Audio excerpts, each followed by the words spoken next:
নমস্কার, আমি মিঠু। শুরু করছি নজরে রাজ্য।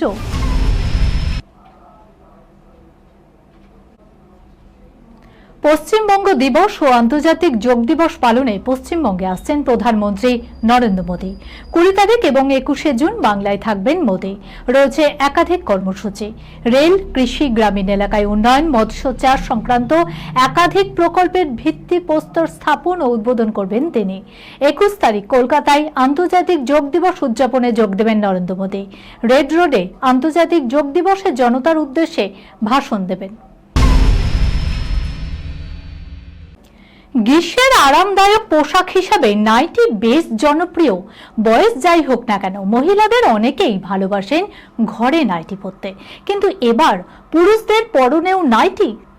শুনতে আজব লাগলেও প্রবল গরমে পুরুষদের অনেকেই বেছে নিচ্ছেন এই নাইটি। নিজেরা নাইটি পরছেন, সেটা ছবি, ভিডিও সোশ্যাল মিডিয়ায় আপলোডও করছেন। অনেকে আবার বলছেন, এমন আরামদায়ক পোশাকের মজা স্রেফ মহিলারা নেবেন কেন? শুরুটা হয়েছিল মজার ছলে, লাইক, কমেন্ট, রিচের আশায় বহু পুরুষই নাইটি পরে রিল বানাতে শুরু করেন। কিন্তু ধীরে ধীরে পুরুষদের নাইটি পরাটা স্বাভাবিক হতে শুরু করেছে। অন্তত সোশ্যাল মিডিয়ায় চোখ রাখলে মাঝে মধ্যেই নজরে পড়বে নাইটি পরিহিত পুরুষদের ছবি, ভিডিও। রাত তখন 10টা 15। পুরুলিয়ার সাতুরি থানার মোবাইল বেজে উঠল।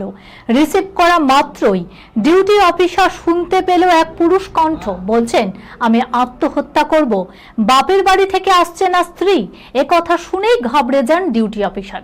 প্রথমে বিশ্বাস করে উঠতে পারেননি, মনে হয়েছিল খানিকটা রঙ্গরসিকতা করছে। কিন্তু যখন টের পেলেন বউ পাগলা যুবক সত্যিই নিজেকে শেষ করে দিতে চাইছেন, তখন আর ডিউটি অফিসারের বুঝতে অসুবিধা হয়নি যে ওই যুবক সত্যিই মানসিকভাবে ভেঙে পড়েছেন। সঙ্গে সঙ্গে পুলিশ ঘটনাস্থলে যান এবং তাকে উদ্ধার করে। গাছ থেকে ঝুলন্ত অবস্থায় তাকে উদ্ধার করে। পুলিশের তৎপরতায় যুবক প্রাণ ফিরে পায়। বাংলা সিরিয়ালের জনপ্রিয় অভিনেত্রী নবনীতা দাসের হট ফটোশুট তাজ হোটেলে করেছে সেই হট ফটোশুট। কিছুদিন আগে অভিনেত্রী দেবচন্দ্রিমার তোলা ছবি দেখে পছন্দ হয় নবনীতার। ফলে তিনিও তেমন বোল্ড ফটোশুট করেন, যা দেখে ভক্তরা খুব বেশি আপ্লুত হয়নি। এই খবরের সঙ্গে শেষ করলাম আজকে নজরে রাজ্য। আপনারা দেখছেন টিভি 24 বাংলা, সংবাদ বিনোদন সারাদিন সারাক্ষণ।